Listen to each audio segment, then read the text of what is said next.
களங்கிடும் மகனே வருவாயா, இயேசு அழைக்கின்றார். கண்ணீர் துடைப்பார், மார்போடு சேர்ப்பார், மாறாது அன்பு நம் இயேசு. கண்ணீர் துடைப்பார், மார்போடு சேர்ப்பார், மாறாது அன்பு நம் இயேசு. களங்கிடும் மகனே வருவாயா, இயேசு அழைக்கின்றார்.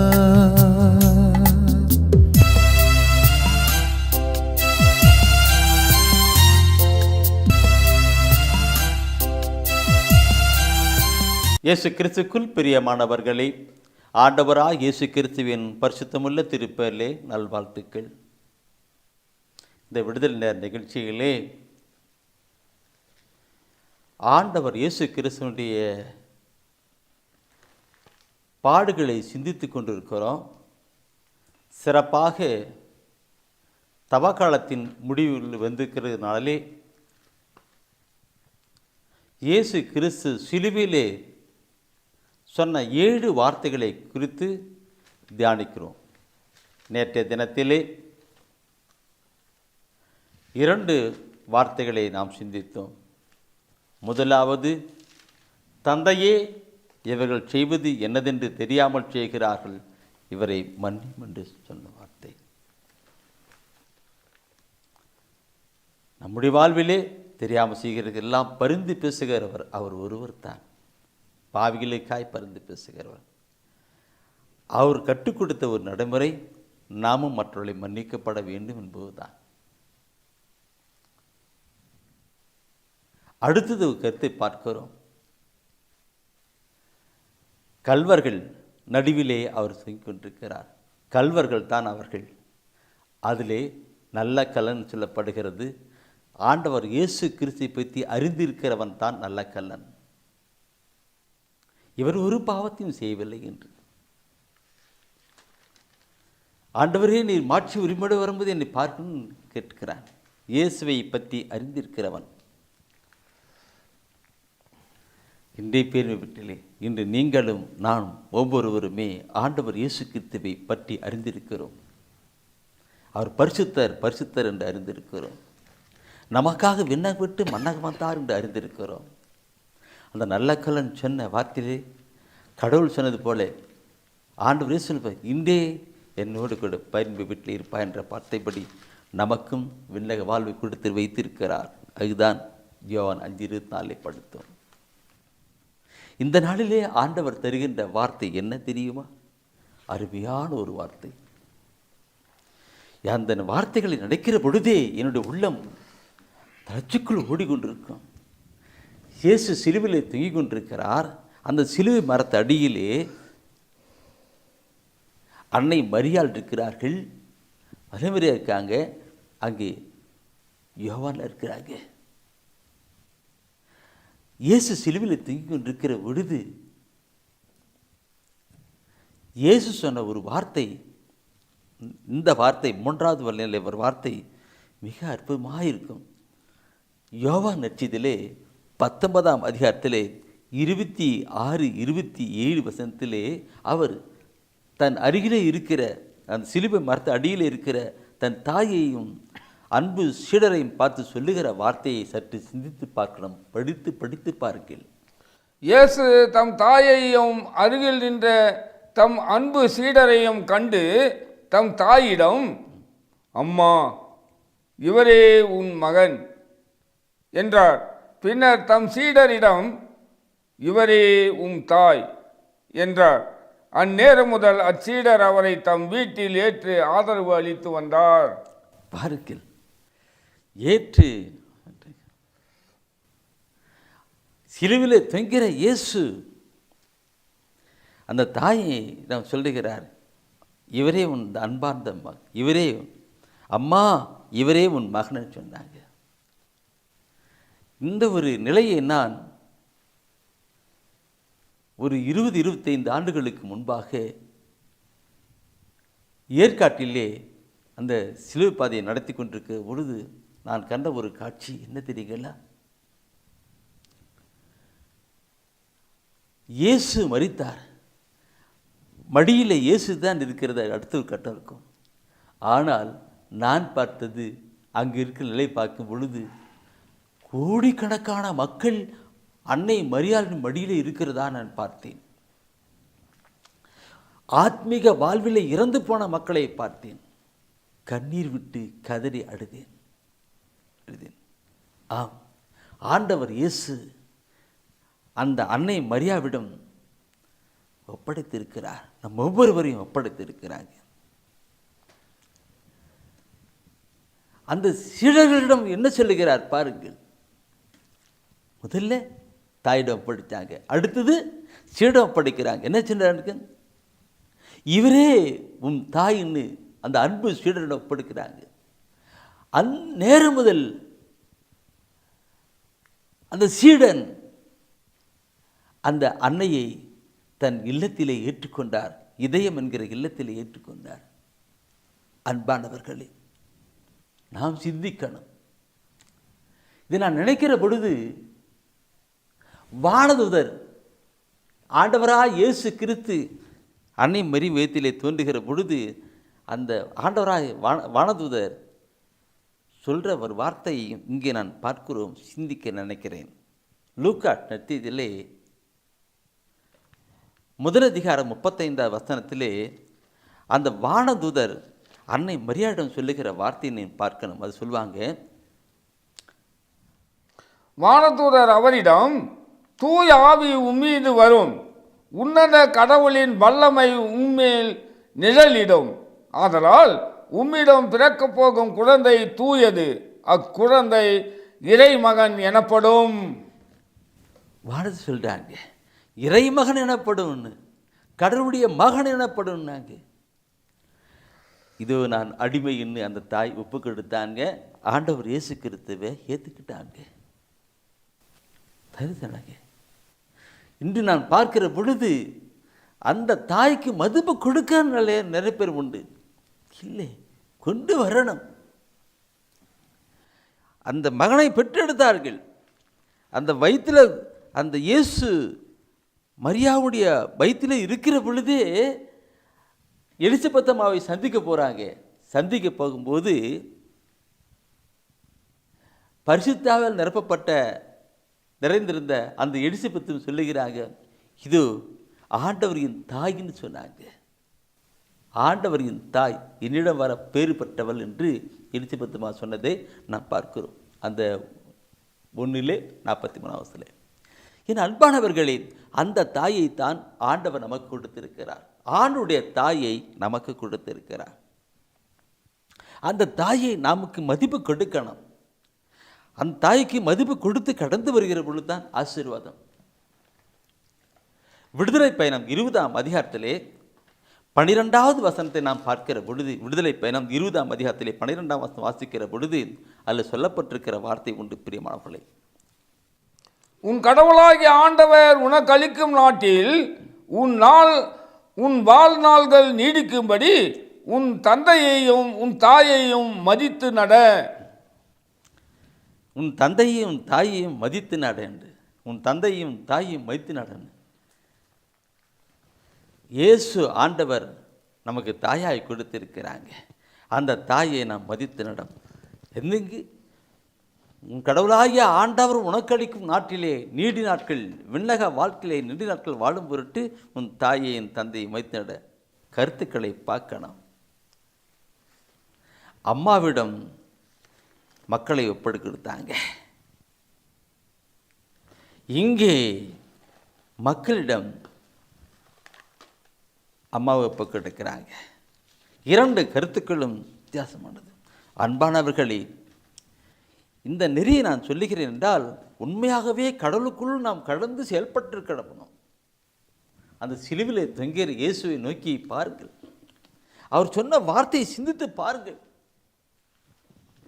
இன்னைக்கு நிறைய நிலையை நான் பார்க்கும்போது இதெல்லாம் தவறி போய் கொண்டிருக்கிறது. நம்ம ஜெபம் பண்ணலாம், கண்ணீர் இருக்கலாம், ஆனாலும் கடவுள் காட்டுகிற ஒரு நெறி பார்க்கணும். மத்தேயுவில் 7ஆம் அதிகாரத்திலே 21-23 முதல் 23 வரை சொல்லுவாங்க. அதில் சொல்லுகிற வார்த்தையை நான் குறிச்சுக்கிடுங்க, அப்புறமா படித்து பாருங்க.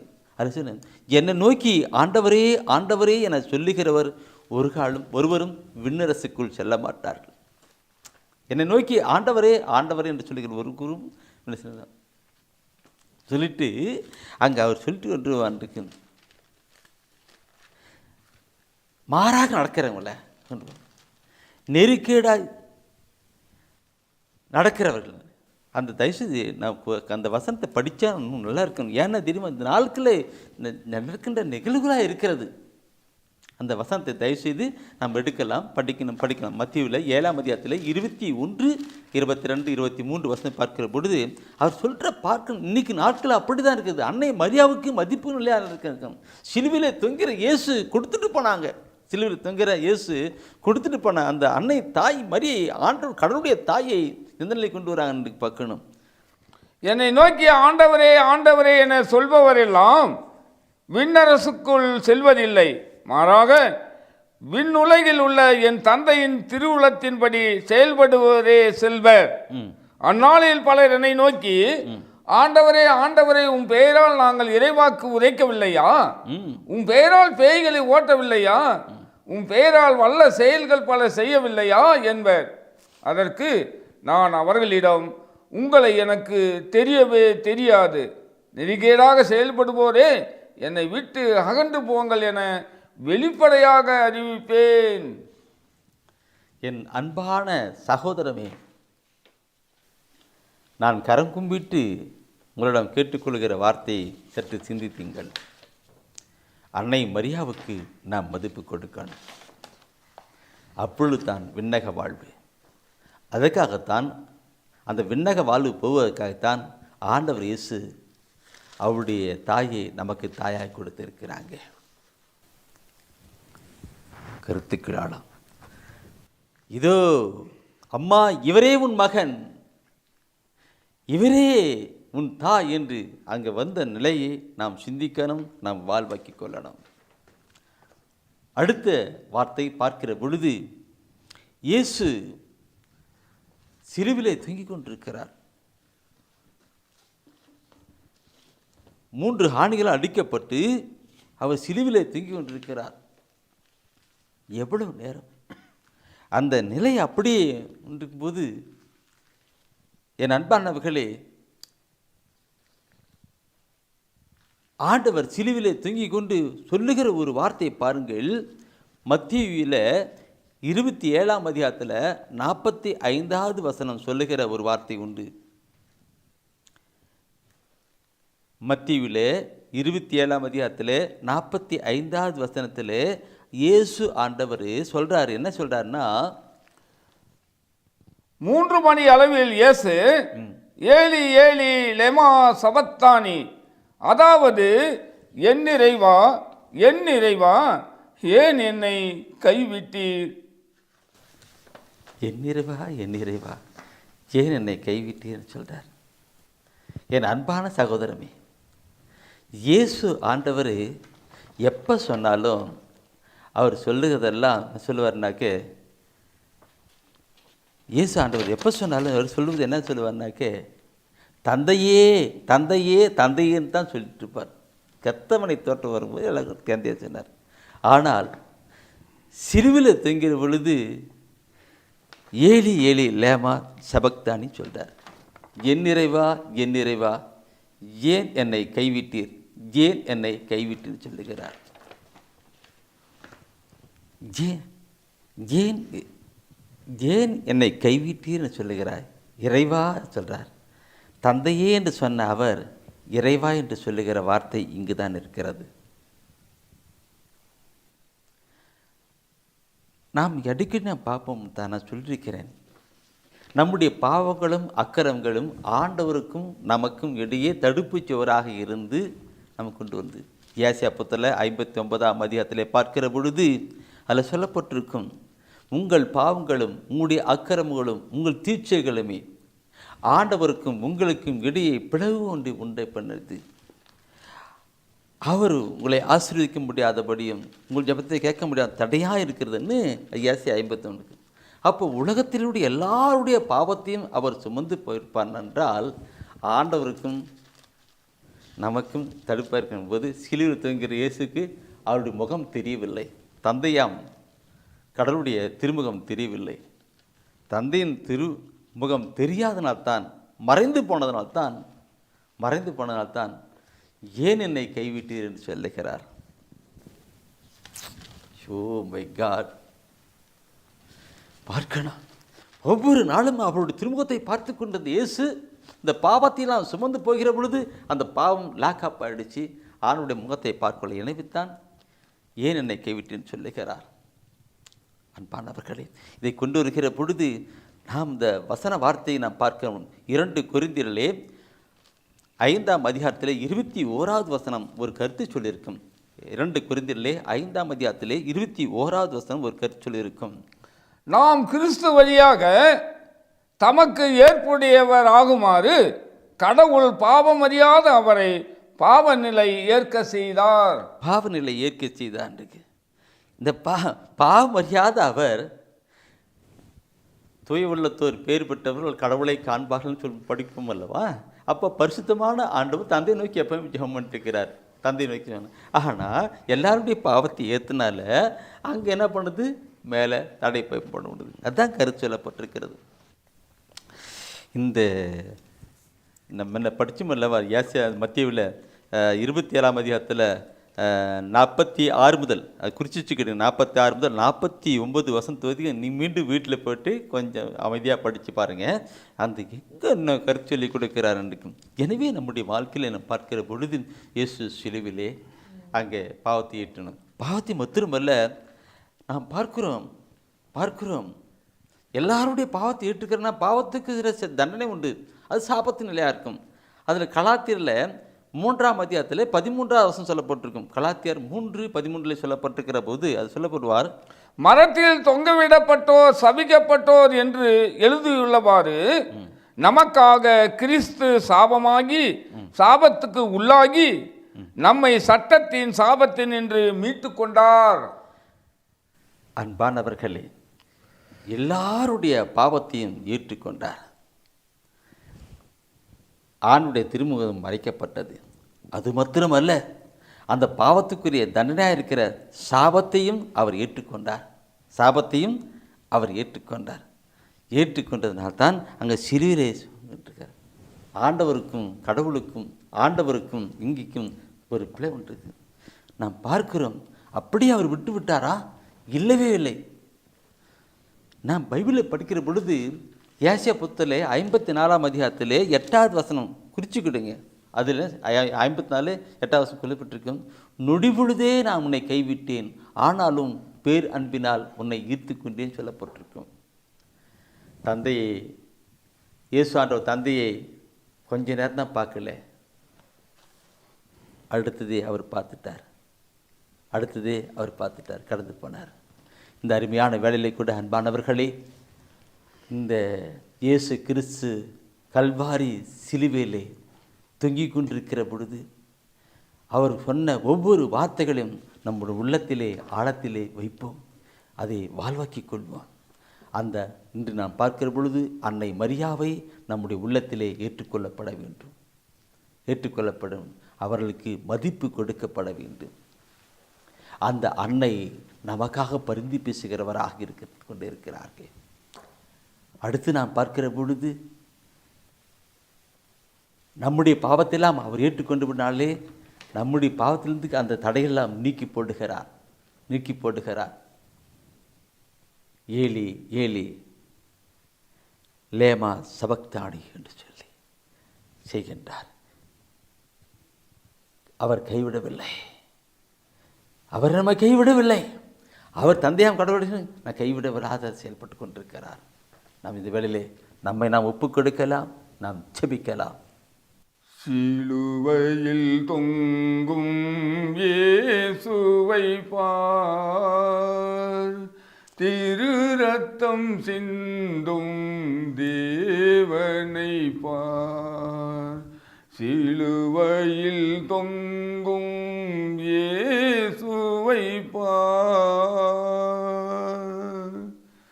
கை காலாணிகள் காயங்களே கதறுகிறார் தாங்க முடியாமல். கை காலாணிகள் காயங்களே கதறுகிறார் தாங்க முடியாமல். இறைவாயே என்னை கை நெகிழ்ந்தீ, இறைவாயே என்னை கை நெகிழ்ந்தீ என்றே அழுது புலம்புகிறார். சிலுவையில் தொங்கும் இயேசுவை பார், திரு ரத்தம் சிந்தும் தேவனை பார்.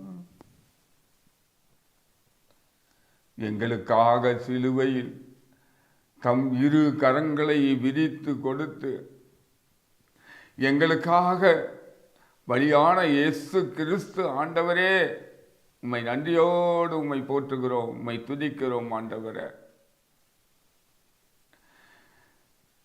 சிலுவையை சுமந்து ஆணிகளால் அறையப்பட்டு எங்கள் பாவங்களை தன்மேல் சுமந்து கொண்ட இயேசுவே, உமக்கு நன்றி செலுத்துகிறோம் ஆண்டவரே.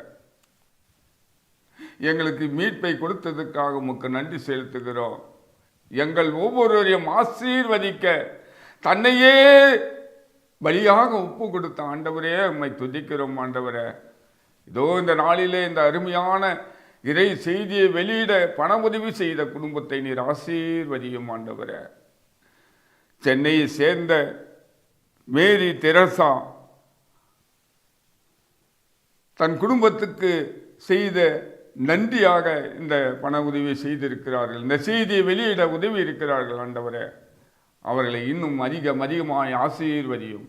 அவர்களுக்கு நீ செய்த சகல நன்மைகளுக்கும் நன்றி கூறுகிறோம். அதே வேளையில் ஆண்டவரே, இந்த செய்தியை பார்த்து கொண்டிருக்கிற கேட்டு கொண்டிருக்கிற ஒவ்வொருவரையும் ஆண்டவரை நீர் ஆசீர்வதியும் ஆண்டவரே. நீர் ஒவ்வொருவரையும் ஆசீர்வதியும். அன்பு அன்னையே, எங்களுக்காக தம் திருமகனையே பலியாக ஒப்பு கொடுத்த சித்தமானீரே. எங்களுக்கு உம்மை தாயாக கொடுத்த திருமகன் இயேசு கிறிஸ்துவிடம் எங்கள் ஒவ்வொருவருக்காகவும் பரிந்து பேசி மன்றாடும். ஆமேன், ஆமேன், ஆமேன். மரியே வாழ்க, ஆண்டவரும் உடனே, பெண்களிலே நீர் பேறு பெற்றீரும், மகனும் வாழியவே. பரிசுத்த மரியாயே, எங்கள் பரமனின் தாயா